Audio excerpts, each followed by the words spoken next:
Fantastic line of speakers, and of course, an event like this requires some serious leadership. So I'm welcoming very shortly to the stage the President and the Chair of the NZHIA to join us on stage. In 1988, Mack McIntosh committed all of his available time and resources to studying hemp and its benefits for New Zealand, and he's incredibly enthusiastic regarding the next generation of folk entering the iHemp industry. And he sincerely hopes that the Ministry of Health can be persuaded to view iHemp as exactly what this is. It's an economic opportunity. So without any further ado, can I ask you please to give a very, very warm welcome to our chairman to join us here on stage from NZHIA, Mack McIntosh.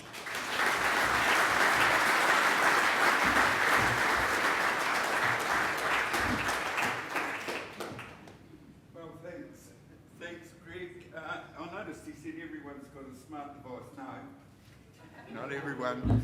There's some people that live in the boondocks, and I'm one of them, and I can barely answer my cell phone.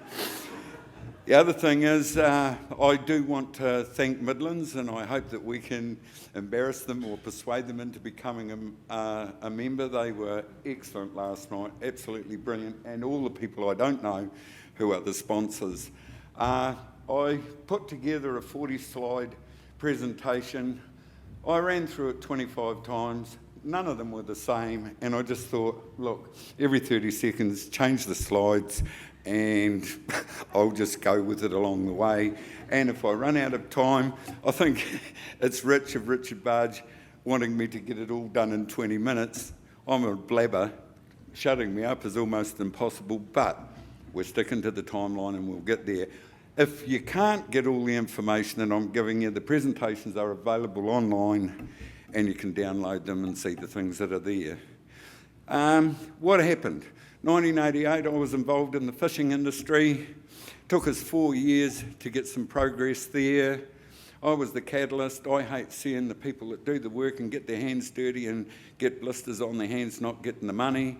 That's what I thought was happening in the fishing industry, specifically power in my case. I was a power diver at the time. Took us 4 years. We went to the Labor government, said we haven't got a level playing field. I've been involved in this for 30 years today, and I'm not sure that we've made an awful lot of progress. That doesn't mean that I'm not excited. This is the first hemp meeting I've been to that I know nearly nobody that's here. And that's quite a big thing, which shows that there's a lot of interest around. And that's very heartwarming. We are getting some legislative changes. What happened? About 1988, I got bored because we'd achieved things and all the people in the fishing industry had gone from making a few $100,000 a year to being millionaires. That could happen in the hemp industry, but at this stage, it's an open question, but the pie is huge. The multiplicity of end uses of industrial hemp is what attracted me to it. I saw that in New Zealand we had a feast or famine sort of culture where things often went up and down, and I thought that the primary sector needed something that had more evenness to what you could get out of it. So I went over and met Patsy Harmison, who made a movie called The $1 Billion Crop. That was pretty good, Dr. Andrew Catalaris. And then in 1994, they put a moratorium on the issuing of hemp licences. I'm not sure why.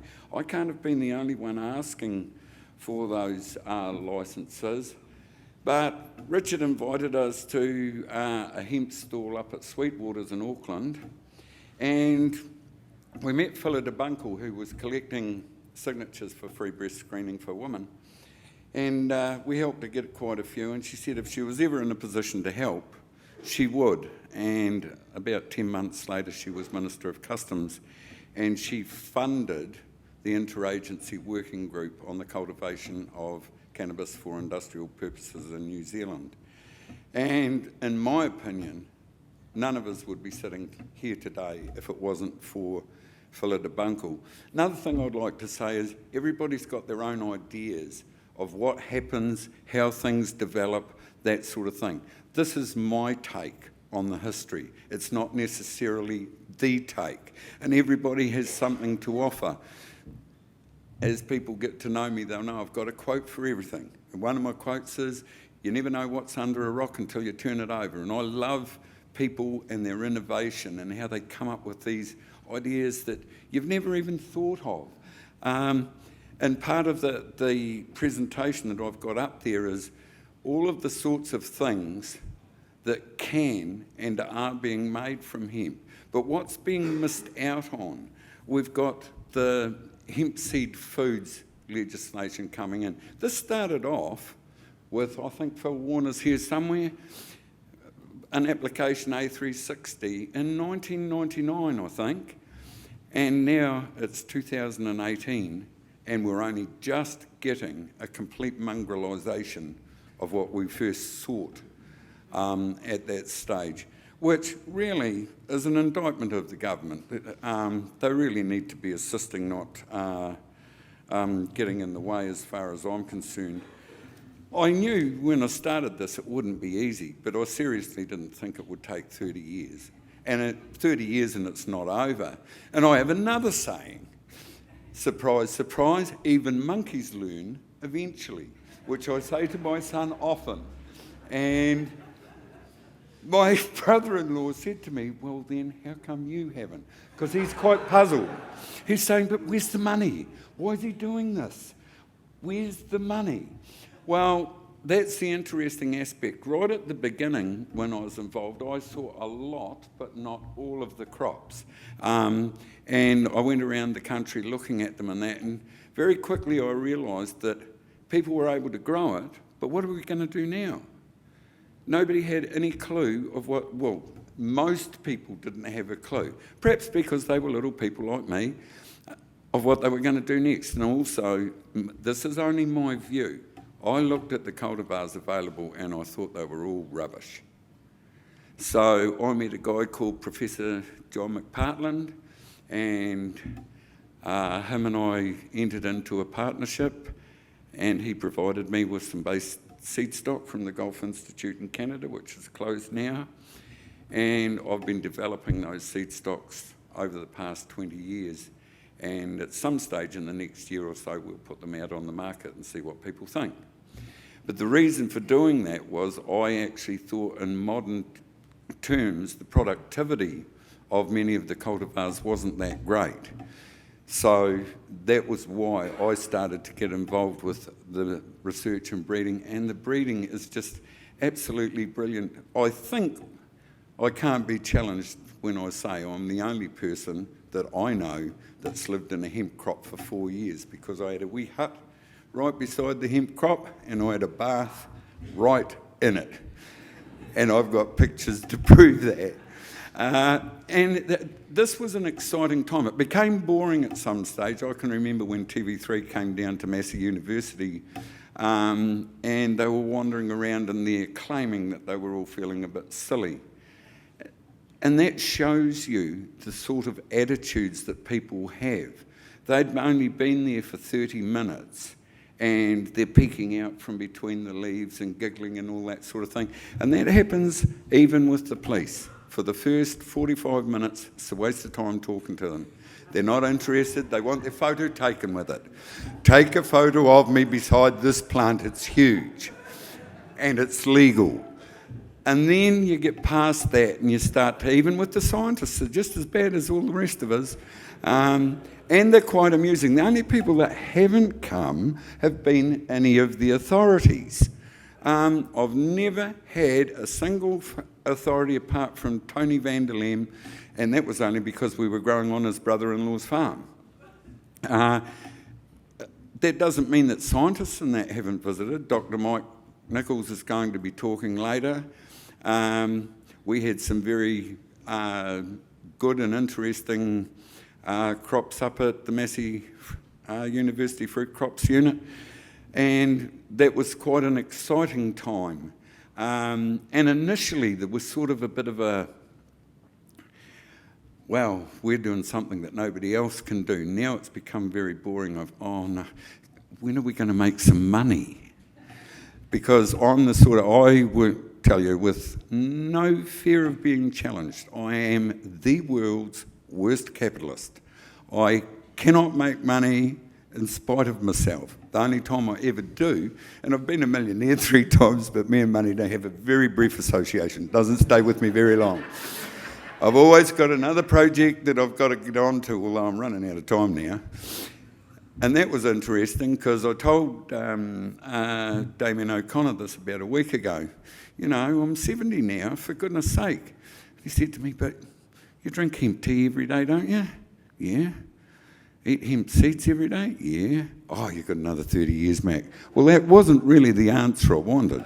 I actually wanted him to say, which he did do, that he would assist us to get to where we need to be.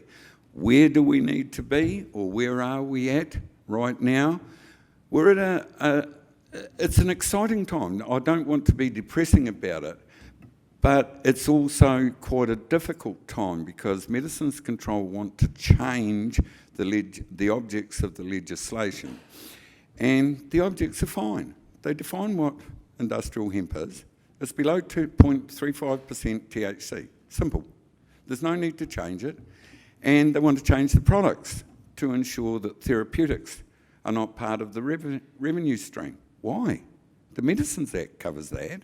So hopefully when they get their opportunity to speak, I think it's tomorrow, they've listened to that and actually enable the industry, because I think at the moment they are disabling us. I used to poke fun at Australia because they've always been ahead of us and say, oh, they've been allowed to grow hemp for 4 years and they haven't done anything.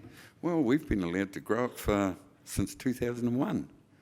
And there's not a lot of products. There's companies like Midlands that are making money out of it. I think they could make an awful lot more if you were for instance, the food variation that's going in is only for hemp seeds. What about hemp pollen? What about hemp flour? What about hemp tea? I've got a thing called chronic fatigue syndrome. Not going to tell you how I got it, but I will tell you that my interest first started off with this regarding health benefits. And flaxseed oil helped, but tasted awful in my opinion. I know flaxseed oil growers won't be that impressed with that. And then I discovered hemp seed, and man, that hemp seed oil made a big difference. I imported that from Canada. I actually imported in about 1996 some hemp biscuits from good old Canada with hemp seeds on top of them. And they arrived, I live rurally, they arrived when the cop was coming out to see me about this, and I showed them to him.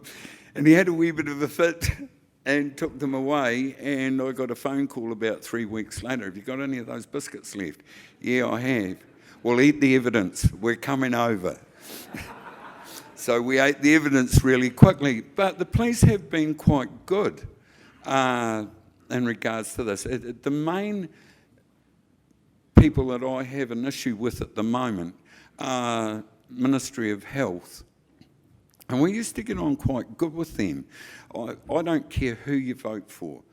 We've managed to make progress when there's been a Labor-led government and not when there's a national government. I don't know why that is. I don't know if there's some appointment in Ministry of Health that don't quite support the hemp industry. I can't quite figure it out. And it would be nice to know, because the industry, if it was enabled, it could develop hugely. At the moment, there's roughly 100 to 200 hectares grown in New Zealand. That's it. What was it? 500,000 in Canada last year. Absolutely brilliant. And right from day one, they've been far more supportive of their industry. And I don't know what it is. There seems to be a culture in New Zealand where we're all indoctrinated that any talk about cannabis is bad. And it's sad that that is what industrial hemp is, but it's also good. But we have a culture where you're not actually supposed to say anything positive about it. Well, I hope that people like all of you in here can actually get to the point where you can spread the word, and it becomes far more acceptable for politicians to talk about it. And we actually get an industry that is enabled and can reach its full potential, which it can't at this point in time. Yes, people can make money out of it. Has the big one been on yet? that walk in the jungle, the only reason I put it there, 4.2 metres tall, it's sort of absolutely useless as a seed crop, but it was pretty awesome to walk around, and that was up done by Hemp Tech in a church manse near Hamilton, and very, very impressive indeed. So over the years, apart from that, I can actually assist the program move forward a bit quicker, because I see I've got 5 minutes left, and as far as I'm concerned, apart from identifying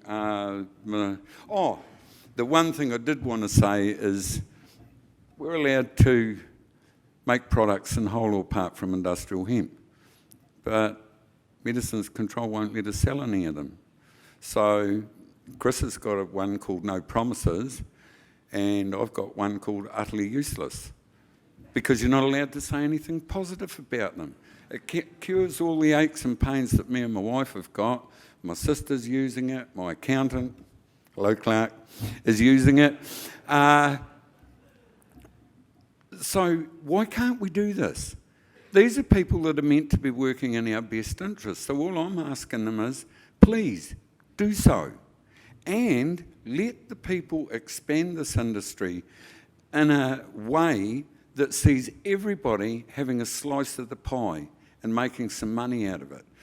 I probably won't be one of them, because people like me have great ideas but seldom make any money out of it. That doesn't really matter. What matters is that the people that are good at doing that get on and do it. And I know Athol's here somewhere. People like Athol, salt of the earth, grain farmer, good on them. And I don't know what the rest of you do, because I don't know most of you.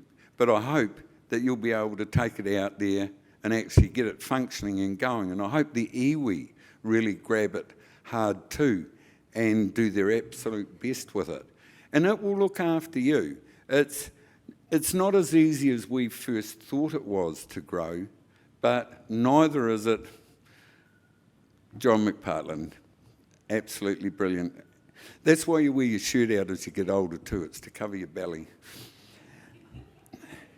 Oh, and these are just the cultivars that I've developed, and they're actually, I'm quite impressed with them. But the market will decide. It won't be whether I like them or not. It'll be whether other people do. So unless there's any questions, I'm sort of pretty much at the end, except I encourage you all to join the New Zealand Hemp Industries Association. It gives us strength. We've had an awful lot of new people coming in, and you know, it's the old story. United we stand, divided we fail. And I've been saying that for a long time now, and it would be nice not to fail. I've got another saying, got to leave you with this one. I've just got to live long enough.